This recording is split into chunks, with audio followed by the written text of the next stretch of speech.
Romeo and Juliet. Act 1, Scene 1. Samson and Gregory, two servants of the house of Capulet, stroll through the streets of Verona. With body banter, Samson vents his hatred of the house of Montague. The two exchange punning remarks about physically conquering Montague men and sexually conquering Montague women. Gregory sees two Montague servants approaching and discusses with Samson the best way to provoke them into a fight without breaking the law. Samson bites his thumb at the Montagues, a highly insulting gesture. A verbal confrontation quickly escalates into a fight. Benvolio, a kinsman to Montague, enters and draws his sword in an attempt to stop the confrontation. Tybalt, a kinsman to Capulet, sees Benvolio's drawn sword and draws his own. Benvolio explains that he is merely trying to keep the peace, but Tybalt professes a hatred for peace as strong as his hatred for Montagues, and attacks. The brawl spreads. A group of citizens bearing clubs attempts to restore the peace by beating down the combatants. Montague and Capulet enter, and only their wives prevent them from attacking one another. Prince Aeschylus arrives and commands that the fighting stop, on penalty of torture.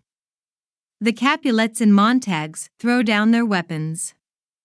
The prince declares the violence between the two families has gone on for too long and proclaims a death sentence upon anyone who disturbs the civil peace again. He says that he will speak to Capulet and Montague more directly on this matter. Capulet exits with him, the brawlers disperse, and Benvolio is left alone with his uncle and aunt, Montague and Lady Montague.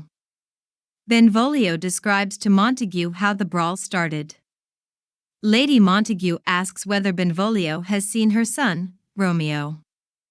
Benvolio replies that he earlier saw Romeo pacing through a grove of sycamores outside the city. Since Romeo seemed troubled, Benvolio did not speak to him. Concerned about their son, the Montagues tell Benvolio that Romeo has often been seen melancholy, walking alone among the sycamores. They add that they have tried to discover what troubles him, but have had no success. Benvolio sees Romeo approaching, and promises to find out the reason for his melancholy. The Montagues quickly depart. Benvolio approaches his cousin. With a touch of sadness, Romeo tells Benvolio that he is in love with Rosaline, but that she does not return his feelings and has in fact sworn to live a life of chastity. Benvolio counsels Romeo to forget her by gazing at other beauties, but Romeo contends that the woman he loves is the most beautiful of all.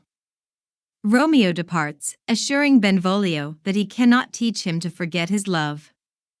Benvolio resolves to do just that.